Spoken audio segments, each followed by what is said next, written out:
All right, great. Hi, everybody. Welcome to another Office 365 Dev Pulse show. My name is Scot Hillier, Office 365 MVP, the head of the development community at IT Unity, and of course, your host. Before we get rolling on any of this, just want to make sure that we thank our sponsor, Microsoft, once again for making all this possible. And with me today is my special guest, is Marc Anderson. Marc is the president and co-founder of Simpraxis Consulting up there in the Boston area.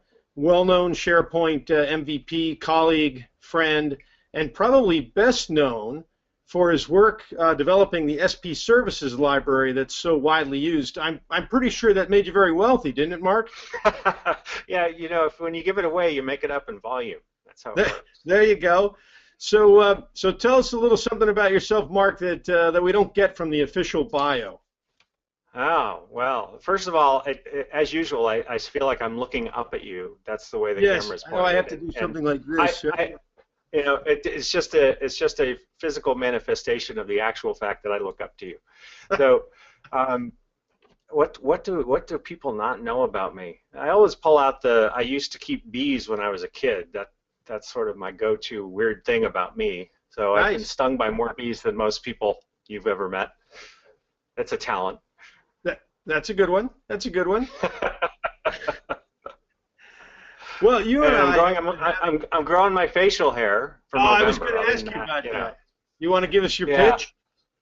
Well, you know, we're a lot of us are raising money to try to raise awareness of and help men's health issues, and I'm doing it in memory of Dave Coleman, who was a great SharePoint MVP who died about this time last year, unfortunately, and it was due to complications of prostate cancer. So we're a bunch of us doing it for him. So there's the pitch, if there is one.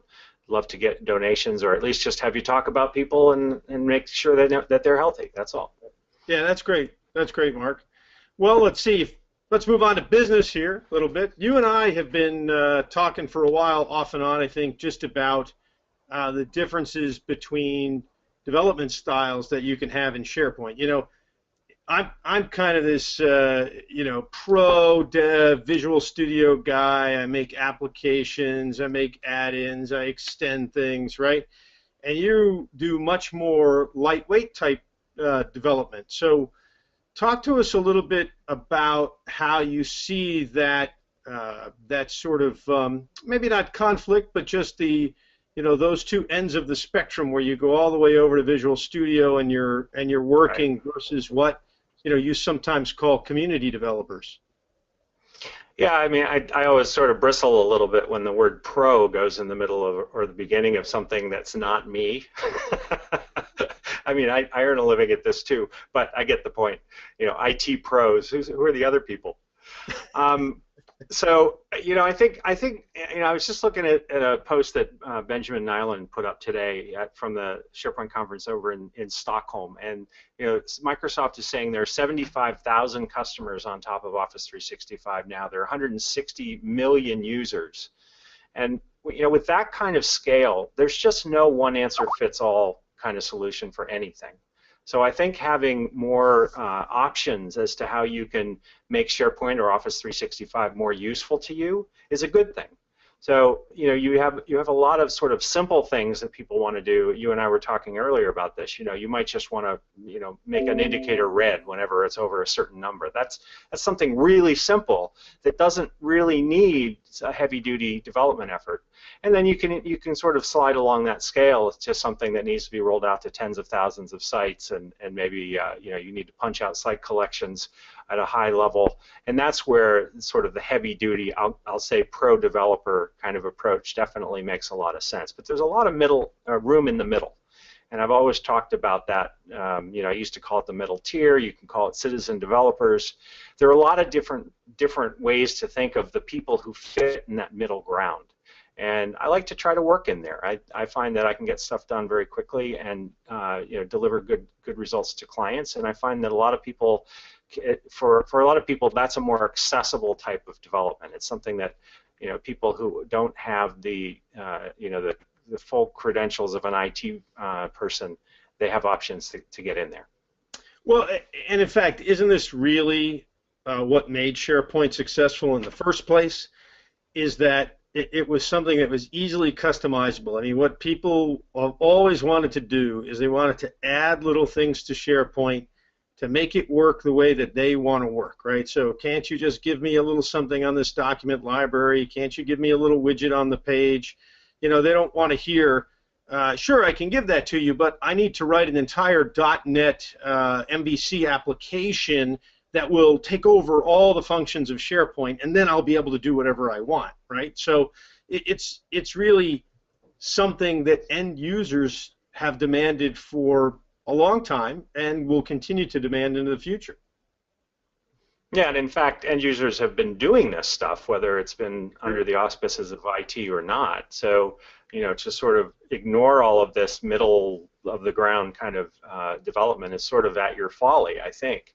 And, you know, there's nothing wrong with cracking out Visual Studio, and there's nothing wrong with cracking out a content editor web part.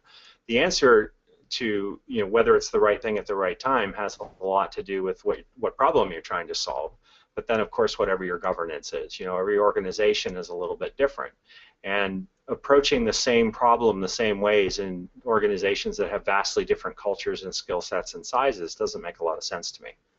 Well, the other thing that occurs to me is that this topic has become much more important as we've moved to the cloud, because, you know, what we would do, you know, if this were 2006, 2007, 2008, you know, if somebody wanted one of those little widgets on a page, many times we would crack open Visual Studio, not necessarily because it was the right thing, but because we could, right? We had access to everything. We could deploy full trust solutions. So, you know, it's sort of the nail and hammer problem, right? Somebody says, I need a little widget, and then all I think of is, well, you know, I have to write you a custom web part or something like that, right? Because these are the solutions you use in SharePoint.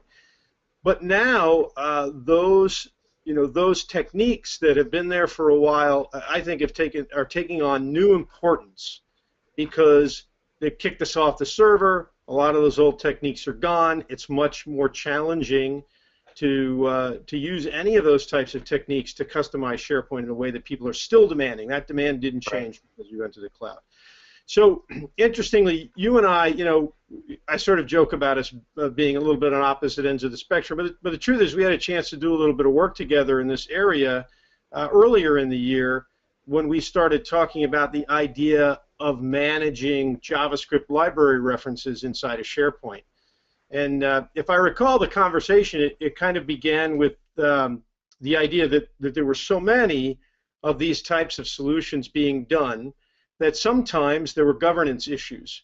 And what it meant was that maybe there were multiple references to JavaScript libraries in the same page, different versions of JavaScript libraries were getting referenced in the same page, that type of thing. Now, is that something that you run into a lot? Well, usually when I'm in there doing stuff, I get to know what JavaScript libraries are loading because I'm in there rummaging around in everything, and my clients tend to not be the ginormous ones. But yeah, that's often a common issue, and I've talked quite a few times in the past about sort of offering functions as a service, FaaS, if you will, right? As an IT organization, let's say, you know, these are the libraries that we think are really good and we vet, and we'd like you to use. I'm sure SP services would be on that list, right? or you know, you might have some that you just think are you know, worthy of those citizen developers using. So having a good way to deploy those things, I think, is critical. And on Office 365, where we've been told, you know, you really shouldn't be monkeying around with our master pages anymore, it's good to have a tool that'll help you do that. So we kind of met in the middle, I think, with this idea of being able to do some lighter weight development, but also some support from an app. So I'm going to take a minute and show the fruit of our work here, something called the CDN Manager. So the idea behind the CDN Manager is it's a SharePoint add-in that we created, and the idea is that it helps you to manage references to JavaScript libraries. So I'm going to go ahead and share my screen here, and let's just take a look at it in action. All right, great. Okay, so what I'm going to do is I'm just going to start here inside of my Office 365 tenancy.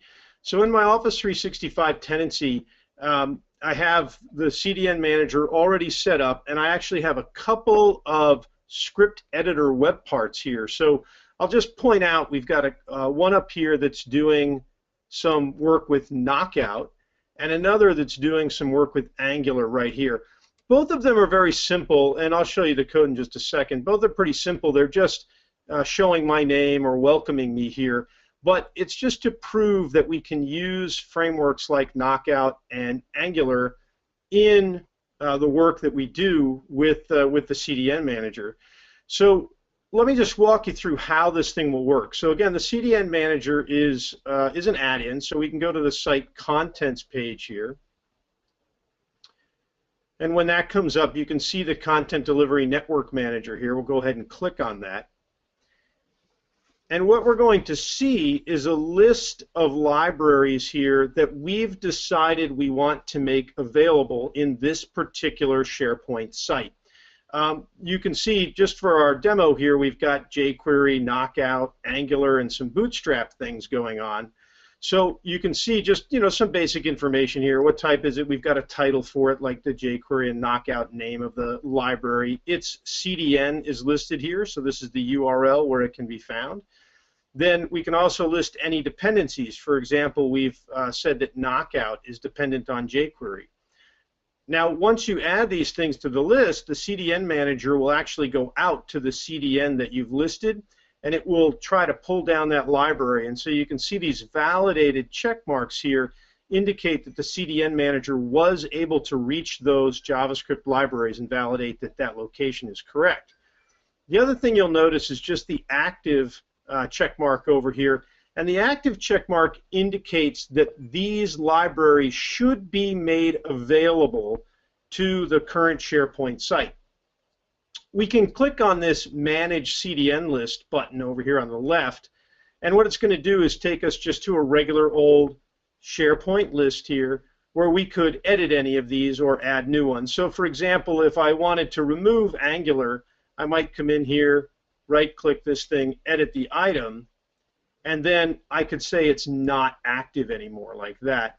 And then after I've selected the libraries that I would like to be active, I simply come back to the main interface for the Content Delivery Network Manager and click the Inject Active CDNs button, and that's going to place library references that are available throughout the current SharePoint site. And then once you have those library references, now you can go ahead and use those in script editor web parts. So I'll show you the code for this. Let's just take a look at the, let's go back to our site here. And let's just take a look at the code for the Knockout sample, just as a good example. So back to the page where that Knockout script editor web part was. And it's coming. There we see it right there. Okay, so the code for that is actually over here. I'm going to jump over and show you the sample from the GitHub repo. And here it is right here. So what happens when you use the CDN Manager is it adds to your SharePoint site a single object called CDN Manager and a single method called getScript. And then what you can do is specify any of the injected libraries, and the CDN Manager will make sure those are properly loaded and then call you back on a callback function that will allow you to then take action. So in the case of our Knockout example here, you can see the CDN Manager is doing a get script on jQuery and Knockout, and then we get a callback on the function here where we build out a view model, and then because we know at this point that Knockout is loaded, we can call ko apply bindings applying that view model. And if we look up in the HTML up here, you can see that the first name and last name from the view model are getting bound. So then the end result of that is this one you see right here. So this is just a simple script editor web part with that JavaScript in it, and with the CDN Manager in place, it becomes that easy to make script editor web parts that use the libraries that were allowed. And I think it also gives you a level of governance as well. Now, the second example that we have here is one that uses Angular. So this is actually using JS Link. So Mark, I want you to check this out over here on the left. You see my task list over here on the right, where I have this one task? Now, yeah, and I see it looks a little different. Yeah, see the percent complete over here I've turned into a progress bar. See that? Mm-hmm. That's cool. And that's using JS Link in the standard way to modify one of the fields. But what's really cool about JS Link is it's kind of like a Trojan horse that you can put your own JavaScript in and get it injected into the site. And so I've actually included in the JS Link library some Angular, and that Angular is then being used over here on the left-hand side to run this welcome for me. I can show you that code too just by jumping over here to the PHP library. And you can see just in this code that I've got in front of you here, this is the JS Link file, and up here is the standard JS Link stuff. And all that's happening is I'm changing the percent complete field, so all of this stuff over here is giving me that progress bar. So this is just regular old JS Link. But then if we look below it, you'll see that I've added an additional function here that calls the CDN Manager, and then that CDN Manager does a get script. And then what it can do is it can call into other libraries. In this case, we see jQuery and Bootstrap, but we could call into Angular as well and basically load the page with whatever libraries we want. So it gives you another way to inject libraries into the site that then you can then leverage. So the idea here is to, just to give you a way to govern what libraries are available.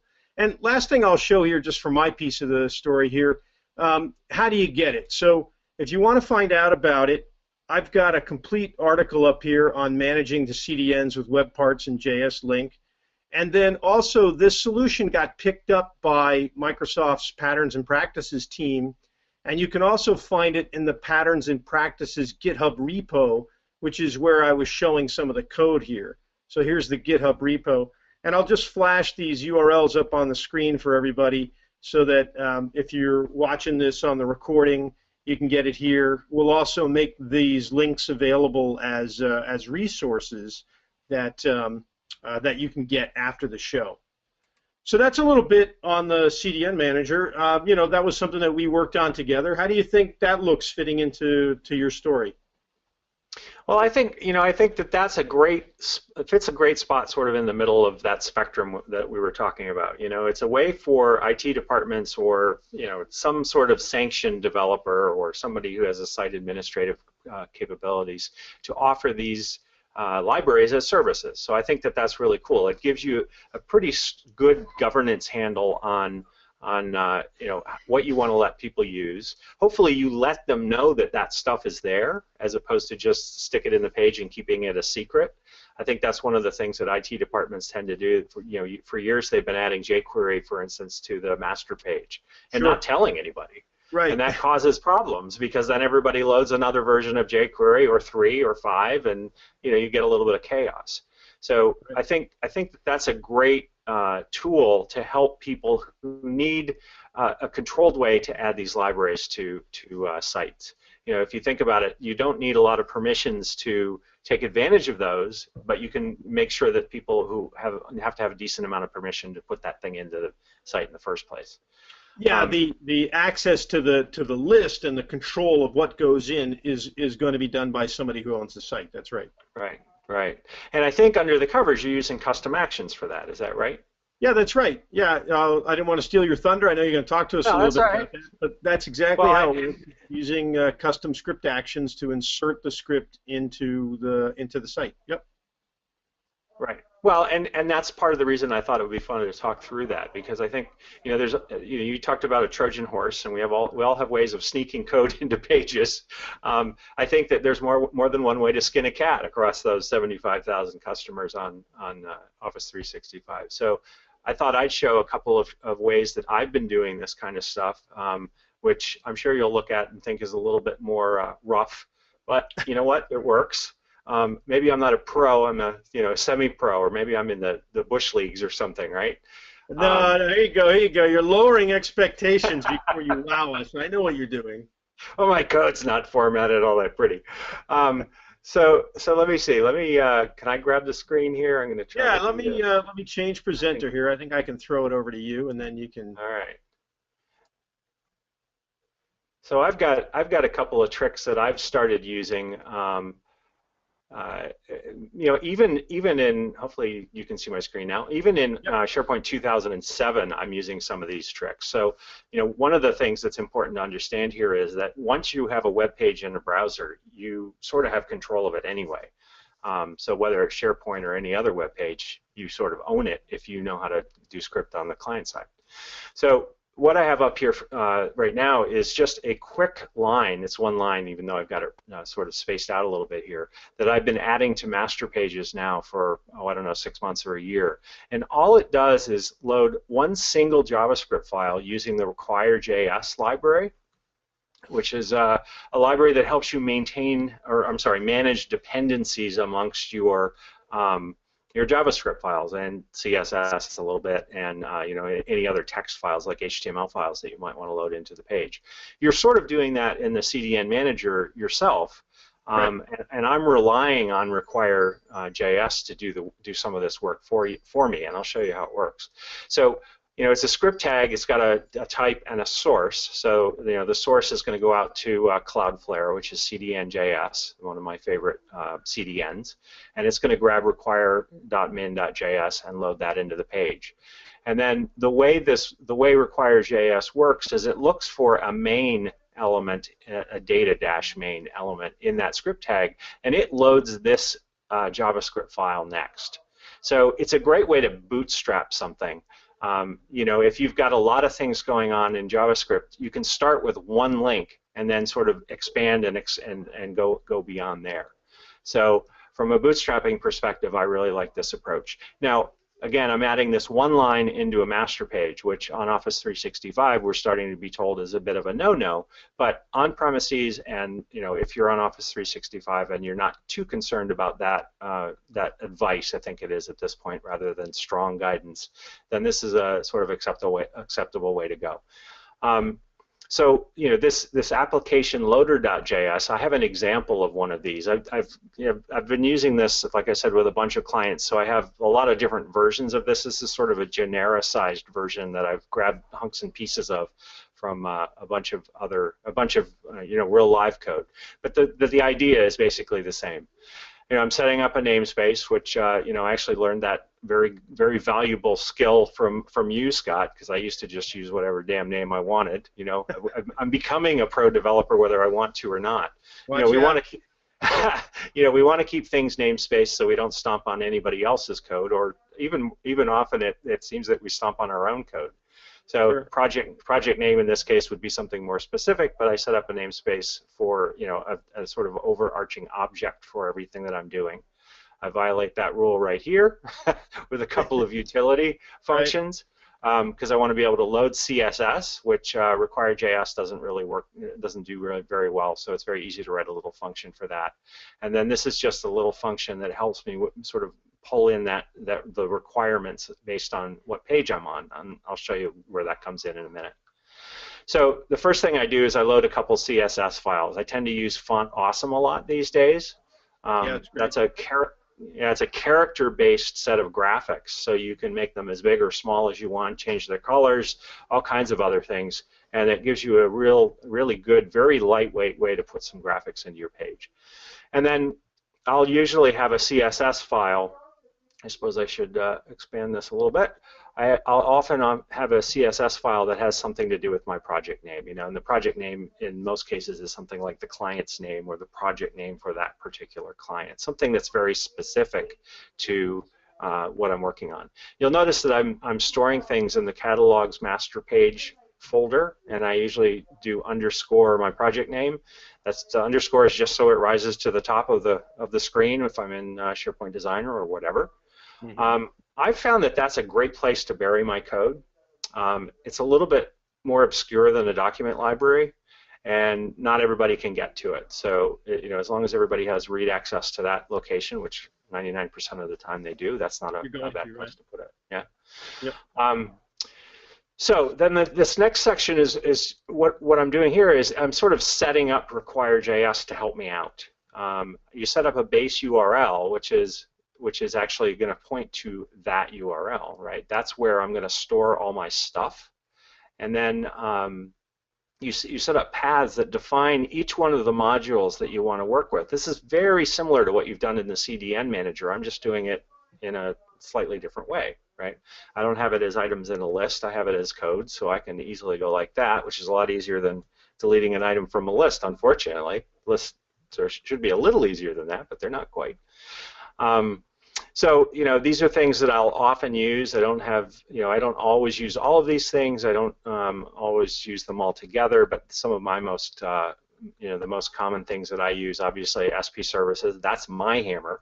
Unfortunately, if some people's hammer is Visual Studio, one of my hammers is SP services, though I'm doing a lot of things with REST now.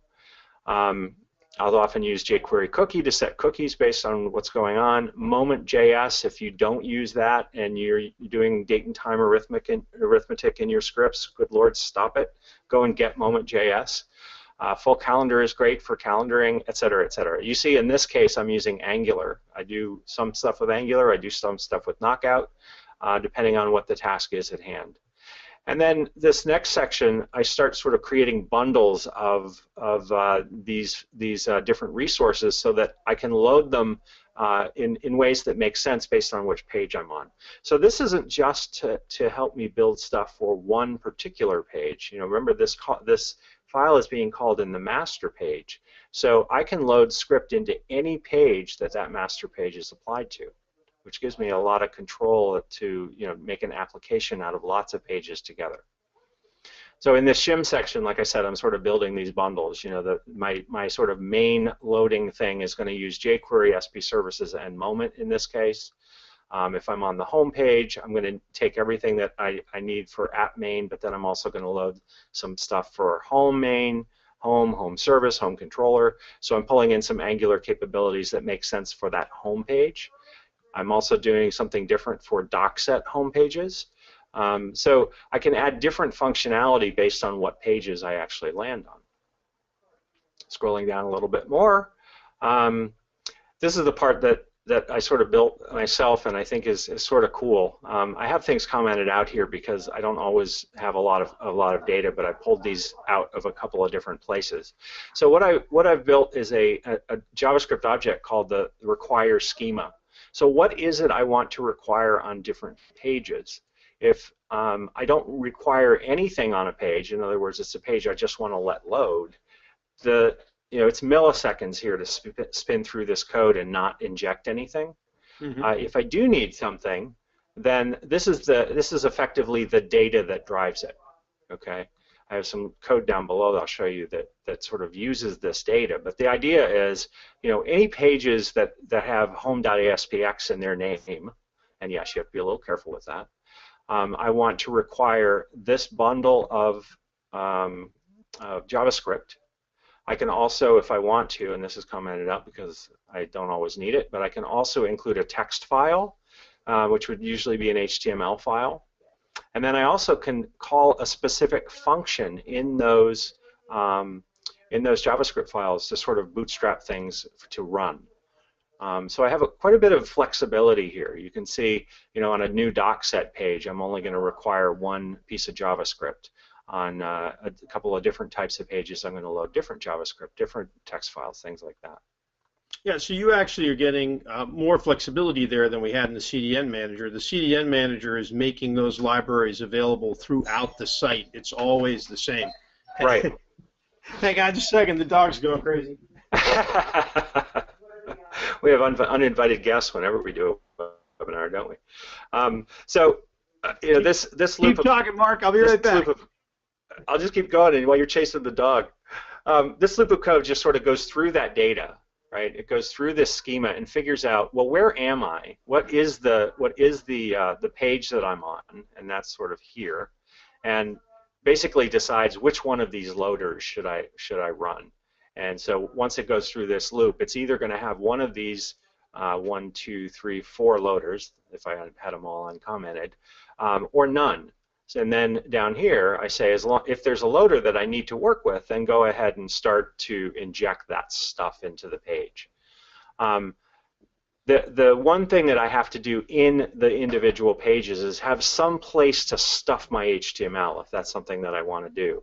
So I'll usually stick a div into a content editor web part that just has that ID, and then that one div can be sort of my launchpad for everything else. But in some cases I'm injecting HTML, in some cases I'm not. You know, it all depends on what I'm doing on that particular page. If I'm just using something, running some code on a form, a default list form, to change the way some fields are displayed or build some dependency behavior between the two of them, I don't need to inject any HTML necessarily. I'm just, you know, changing some behavior by adding some hooking into some events, that sort of thing. So that then loads the scripts. If one of those scripts has sort of an initiation action in it, then it'll start running and we're off to the races. So this gives me probably a little bit more flexibility than the CDN Manager, but at the same time, I have to maintain this code. You know, I've used it a few times now, so I do know that I can come in and I can just sort of change what I'm calling in here. But I do have to adapt it a little bit if I'm using Knockout versus when I'm using Angular, that sort of thing, because, you know, those concepts are a little bit different. Can you talk pretty well. A little bit? So, talk to us a little bit about your development life cycle. So, what tools are you using? How are you packaging this, deploying this, maintaining the versions, that kind of thing? Oh, you're going to love this part, right? Well, my my IDEs for this tend to be, you know, Sublime Text, SharePoint Designer. I sometimes use WebStorm. So really, it can be anything. I map a drive to that location, and that's where I store all of my code. So it's sort of a, I think in this case, this is a very good model for a site collection scoped solution. I hate to use the word solution because that means something else, but an application you're building that is basically confined to a site collection, or to maybe a few site collections, because you can either copy this code, which would be a bad idea, or you could have some other site collection that serves up this code for other sort of associated site collections. I've done that quite a few times. So if you read things, you're mapping a drive directly, and then you're just editing and saving right into that spot, right? Right. Yep. And you know, it's interesting because I think OneDrive comes to mind in this whole scheme, but you know, I find that the syncing there isn't quick enough. So mapping a drive is still a better way to sort of become, you know, get more tightly coupled to the storage location for these files. I think it would be great if we could use OneDrive and just edit on our local OneDrive copy, and it would show up where it's supposed to go. But you can't map OneDrive to just anywhere either. So now, most of the time, are you doing this directly in production? Oh, you bet. Yes, I am. Now, is that bad? Let's talk that through a little bit. You know, people hire me because they assume that I have some kind of knowledge of what I'm doing. I'm talking to them pretty clearly about what I'm up to at any given time. I don't just stuff code places and not tell them. I document what I write, all that sort of stuff. So working in production, when you're only doing client-side code, means that you can't do anything that the user you're acting as can do. You can't do anything. I think that was a double negative that I didn't say correctly. In other words, you can't do bad stuff that you couldn't do through the UI anyway. Right. So I can screw up, just like an end user can delete a document library by accident. I could certainly write some JavaScript code that does something that's more destructive than I intend it to be, but you know, that's part of life, I think. And I think users do that sort of stuff all the time. Server-side developers are not saints when it comes to this stuff either. So I think, again, it's sort of it's in the middle when it comes to sort of risk management as well. You know, this is not the model for somebody who's got locked down servers that nobody's allowed to change. Obviously, this would never fly. Though I did learn a lot of these techniques working in clients like that. I think you're showing. I think what we're doing is we're looking at reality about what's going on out there for the types of solutions that you're creating. It may make perfect sense to just do those things directly in production. I mean, what you're not in the business of creating a packaged product for sale or something like that, and doesn't necessarily need a full-blown software development lifecycle. Right. But Now, I want to hear. that said, I think people are interested in how you're doing it, right? Yeah. Well, another thing, I don't have it here to show you, but using sort of the same techniques as what I'm showing here, I've also gotten I've built up applications that have versioning built into them too. So we can conditionally build, just like we're doing here with jQuery. I don't know if you can see this, but if you can say, well, if this capability is present in the browser, that means it's not IE8. So let's load new jQuery, and if it doesn't have this add event listener capability, then let's load old jQuery, which will support IE8. Okay, so we can do conditional script loads, and I've built applications that have versioning stored in the version that we want to load stored in a list. So I can say, I want to load the version that's in folder 1.3 and go and get that instead of 1.4, which is running in another site collection. So that is another, I think, approach that helps me bring a bit of software development lifecycle to what I'm deploying here. So in other words, I can be working on the next version. I can be loading that in my sort of dev site or dev site collection, depending on how we're scoping things. And only when that's ready do I then sort of upgrade other people, to the people who are using the production ready stuff, to that new version. So I think that's actually a pretty good little versioning story, and it works well. The downside to that is, you certainly wouldn't want 10,000 of those, because you'd have to go in and update the version number in that list for all 10,000 sites, though PowerShell or something would do that for you. So, well, not do it for you, but you could write PowerShell to do that. Sure. So I think that you can add a bunch of rigor to this kind of approach based on your own needs. And then, if you can apply enough rigor to make it fit your governance, then you don't do it this way. And there's nothing wrong with that. Then maybe you do go to Visual Studio and add-ins or full trust code, because you're still running on premises. What are you doing, if anything, for just source code control? Well, let's see. What do I do for source code control? I usually, I do sort of use OneDrive for that, but that's obviously not backups. I have a backup product that's running on my machine, and I take regular zip files of the code. Since everything sits in here, and I'm mapping a drive, it's easy for me to just zip it up and save. I can do that daily. I can do that weekly. It depends on how sort of the pace of the project. So I always have at least something I can go back to. Control Z is also a great friend of mine, as it is for all of us, right? Yeah. So I guess the answer is really it's sort of a light version of source control. I think that, and I've been thinking for a while now about how to hook something like a BitLocker or I'm sorry, Bitbucket, is that the one? Yeah. Something like a GitHub, even though I'm not sure if GitHub would work, into this process so that we would have better source control. I think we always have problems with SharePoint when we try to get stuff in and out of it in an automated kind of way, though our UI there is getting, or I'm sorry, our REST services and things are getting a lot better to actually hook in and do something better. Okay. So the only other thing I wanted to talk about, unless you have more questions about what I've been talking about so far, you're asking good ones. No, go ahead.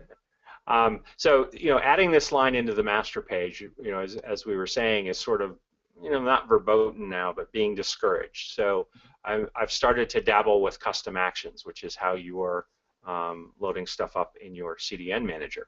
So this is just a glob of JavaScript that I can drop into the console that lets me add or subtract this particular JavaScript file as a custom action script link.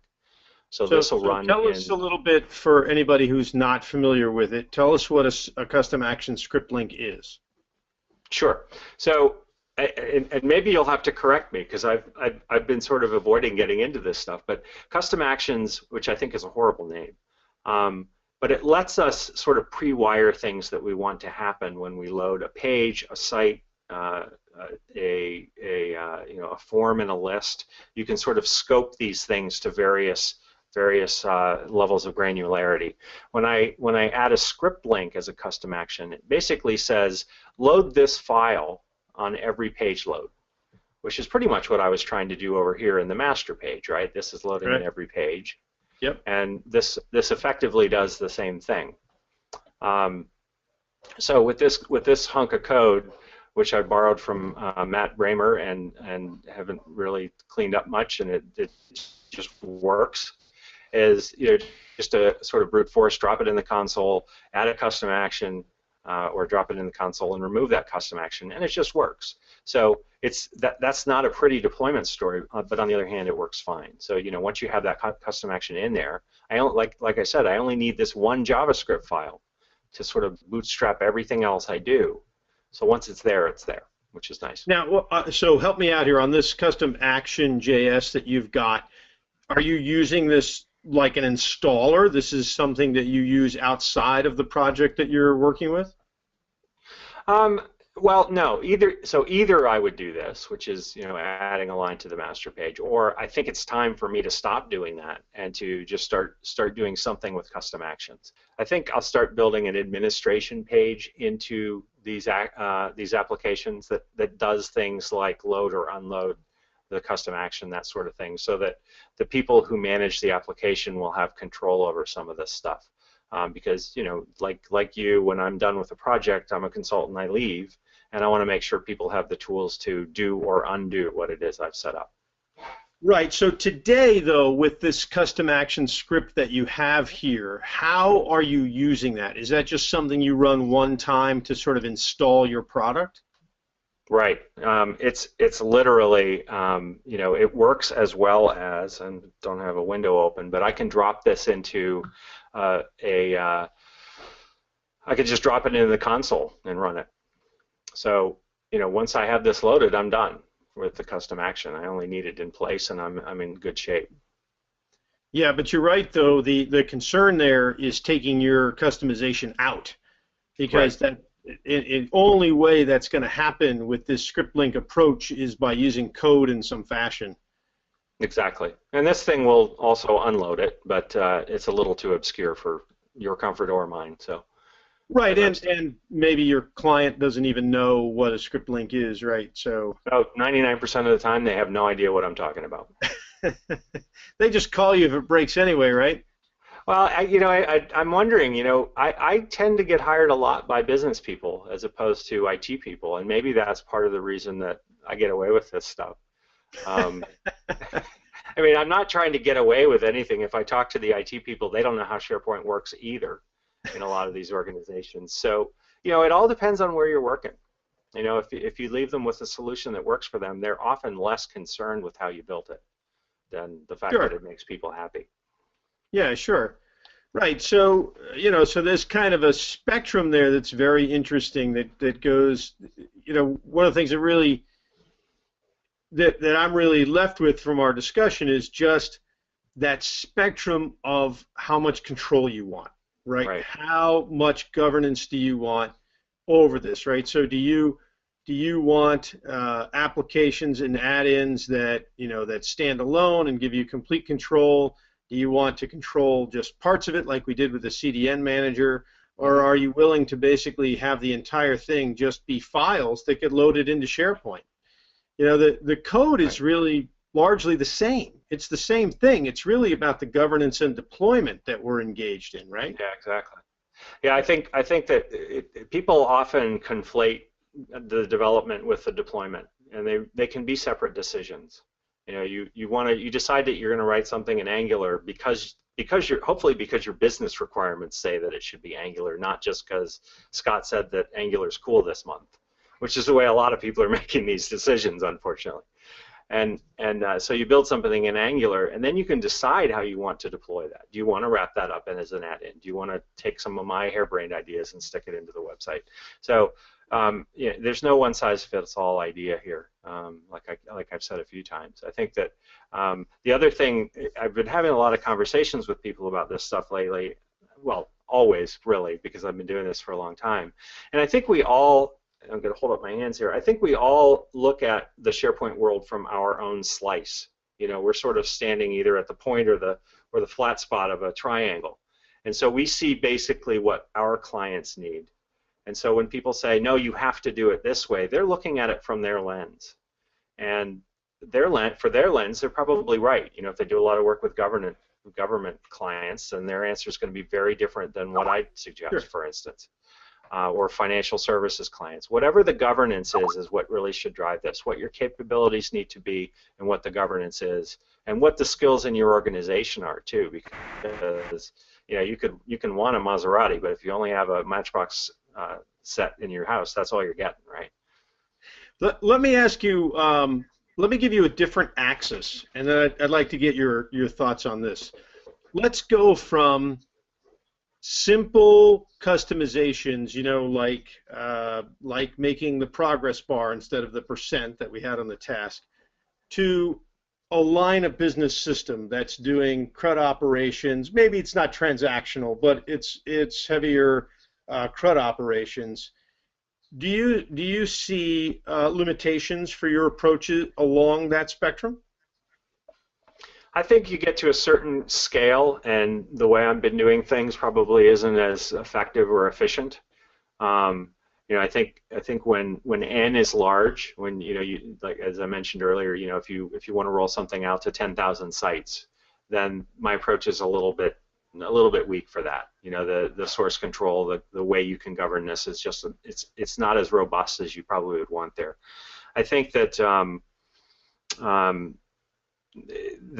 there are still cases where, based on the environment, that you might decide to take this approach, but it would have some scaling problems. So that to me is probably the biggest technical limitation, is just scaling it out.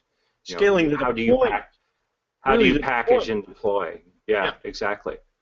I think also, especially on Office 365, as these REST endpoints are getting more and more and more robust, we don't necessarily need to write server-side code. So we're at the point where we can pretty much do what we need to do from the client. So yeah, I don't think my model has. I don't think that's a technical limitation anymore. Yeah, my model largely has now become JavaScript, Angular framework, and implicit flow and OAuth. Mm-hmm. So I'm not really writing much C# at all, unless I need to write my own RESTful service. Then I'm writing C#. Or if I want to use a web API gateway, right? So I want my Angular to call my service in my project, and then that service to do something for me. You know, then I would do it. But that's all back-end stuff. When it comes to the front end, I prefer implicit flow and Angular, and that's what I've been writing lately. Another specific question for you. So a very common scenario in SharePoint is a custom form and a workflow. Mm-hmm. Maybe it's a SharePoint workflow, but let's back off of that. Let's just say, well, I'm using the term workflow loosely, right? So there are a series of statuses that the form has to go through. It's been submitted, Bob has looked at it, Jones looked at it, it's approved, that kind of thing, right? Yeah. And not necessarily using a workflow. Do you create those types of solutions using this approach? You know, it's interesting. I almost never create workflows, and I'll give you a couple of very concrete reasons for that. One is I think a huge number of workflows that people will write in SharePoint are to get around SharePoint's lack of capability. You know, they want to do something in a form, but they can't, so they write a workflow to do that thing, which isn't a workflow at all, really. It's like a patch. It's spackle, right? And then the other piece is, even with what seems like a very simple workflow, I can rarely get people to explain to me what their process is. You know, Well, and if they can, they probably don't follow it most of the time, right? Well, exactly. So if you end up writing a workflow that is, you know, highly exception driven, that's not a workflow. You know, so I'm more apt to say no on workflows. Well, stay outside of the SharePoint workflow, right? So let's remove that formal SharePoint thing. Take that away, and it's just kind of a status-driven operation, right? So yeah, we can do stuff like that. Laura Rogers did a great series a long time ago where you sort of push an item in a list or a document through a series of content types, and that drives the view of what status it's in. Sure. That works really well, and you can do all of that client side. You also can start calling into the workflow service if you really do need to run workflows, especially if they're sort of the out-of-the-box ones. But you know, because I don't do a lot of workflows, I can't give you some great story about my approach on that, because you know, like I said, I find that most business process is not consistent. It's not well defined. And in information work, that's not a bad thing, because it's what lets each of us bring our own sort of special sauce to the table. I'm not writing systems for, I ran the systems for Staples delivery business for a long time. And you know, everything had to be the same every time, because otherwise you leave orders all over the floor. But that's not the kind of client I work for anymore.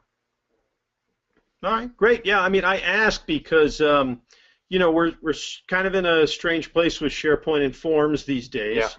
Yeah. And one of the solutions that I employ a lot is, again, I've been writing simple Angular applications to manage that process, because now I have complete control over the UI, so I can show you the form, I can manage the controls, what you're allowed to see, that kind of stuff. But it's heavier. It's more like writing an application, and instead of just, you know, like whipping up an old InfoPath form and a SharePoint Designer workflow, right? So it takes a little bit more effort to do it. I think people get sort of way worked up about this word form, like it's a thing. It's not. It's just a window into data, right? And so there are a lot of different ways we can do it. You know, I think a lot of what I end up doing they're sort of like veneers over what SharePoint gives us anyway. Right. So, you know, the way you hop around between lists in SharePoint is sort of clunky. If you can give a good UI, I'm doing this again, if you can give a good UI on top of that to improve the user experience, then that gets you, from the 20-yard line into the end zone, to use a sports metaphor, which is very strange for me. Well, I think that's great, and I think that's a great place to leave it too, because that's really what we're really all striving to do. So regardless of the approach, that's the same type of thing we're all after. Well, listen, we're all after that. We're getting close to the top of the hour. So, any thoughts you want to leave us with before we wrap up? Well, yeah, I think that the only thing I would say is that, you know, I've been doing this kind of stuff for a long time. It's still viable. I think it's a lot of fun.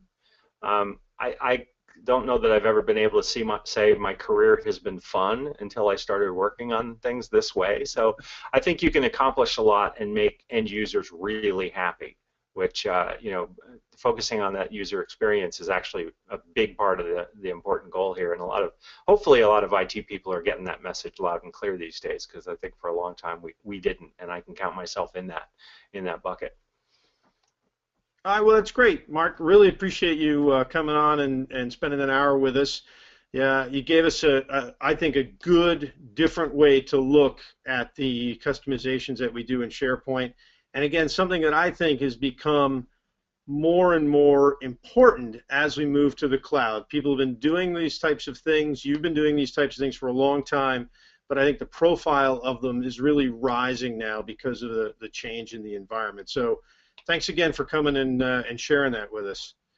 And thanks to everybody for joining us for the hour. Again, before we head out, just want to thank once again Microsoft for being our sponsor for the Office 365 Dev Pulse. Thanks to everybody for joining us, and we'll see you next time. Bye-bye. Bye, Scott.